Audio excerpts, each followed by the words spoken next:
Hey, what's going on, you guys? Welcome to SNHU Podcast, where we document and review our process of being an SNHU online cybersecurity student. I am Giovanni, and I will be talking to you this week about week four. So, week four is done, and this podcast is targeted towards those that might be going through the coursework or someone who is considering a cybersecurity program and want kind of some insider information because it really wasn't available for at least when I got ready to look at the coursework. There were a couple of videos, not really anything in the form of either a podcast or, in that case, videos that were going to be very useful to a regular student. So let's talk about it.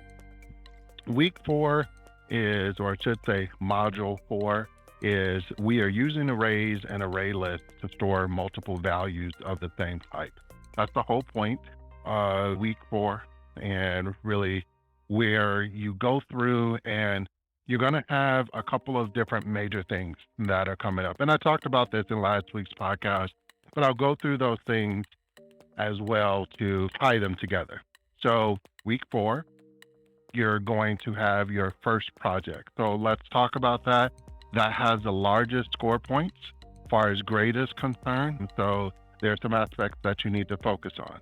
You still have your Zybook work. So you still have your weekly challenges and your participation that are going to be required in order for you to get the full week's grade to keep moving forward. When you're doing arrays, what you're going to be doing in the project for this week is you're going to be using pseudocode. So you're going to be pulling back from your last coursework that you did where you had to write out pseudocode.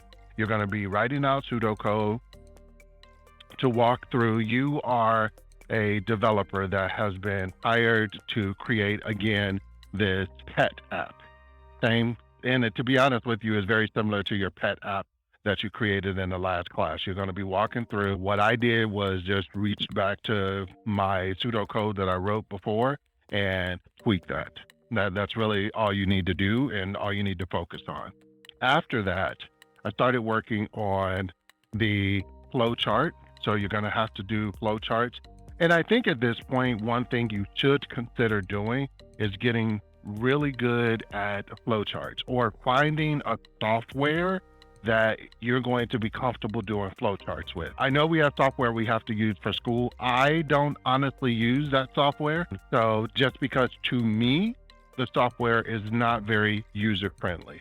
So you have to go through, and a part of what you need to do is you have to build this app, and then you have to turn in the code for that app, and it has to be in like a .java, so it'll be like pet.java account. So when you're ready to turn that in, you got to turn in your project along with your code. I don't use the software for school. Doesn't mean that you don't have to, but there are other ways that you can go through and do the exact same code, save it as a Java file, and turn it in. So I'll just say that much. You can find them online if you research them. Getting back to, and the reason why I'm spending so much time on getting back to this project is because this project is a considerable part of your grade.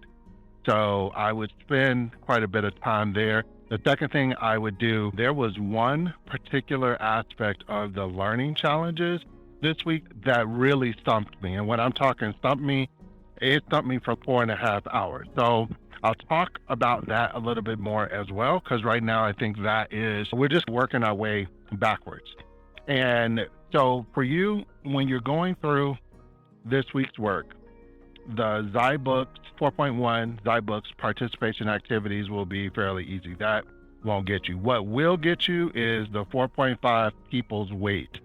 And it wasn't just me. This was looking around on Overstock. This was looking around on Reddit and a couple of other resources that the school doesn't encourage you to go to, but understanding there were other students that were also struggling with this. And there's one aspect that I learned of this, okay? So when you're writing your code, and for me, again, this is just something that I'm not really a huge fan of, is the white space matters. If you're working through this, make sure you're paying attention in your code to your white space, because when you get to this particular one. This stumped me for 4.5 hours before I realized that my code was written where I had too much white space. The answers were coming out correctly, but the way the Zybooks works is that if the white space is there and it doesn't want you to do white space, it will say that it's wrong. And that is to teach you when you actually get out into the world that white space matters. So it won't let you just go through and play, even though you may have the right code. If you're missing and you have too much white space, it will cause you to have a problem. Going past that, you shouldn't really have too much of a problem from there. One thing that I have noticed is that as you go forward and you start getting into 4, they give you an opportunity for you to have to reach out to the instructor so you can submit. And there's a section there, and it is called like instant feedback tool. What it allows you to do is put the information into this area, and then you go through and it will give you feedback, and it'll say, hey, this is meeting the criteria for this project or it's not. If you care about acing the project, then if you want all 130 points with it, yes, then it completely makes sense. But for me, that didn't matter that much. So I just went ahead and moved forward. Outside of that, I don't think that you're really going to have too many things that you need to deal with beyond those two, because that product will take the longest aspect. It'll probably take you several days, so you should probably break that down beyond just the 1 or 2 things that you need to do. If you wait until the end of the week to do the project, you're going to have a problem because it's going to be so much massive work that you need to do that you're going to feel overwhelmed.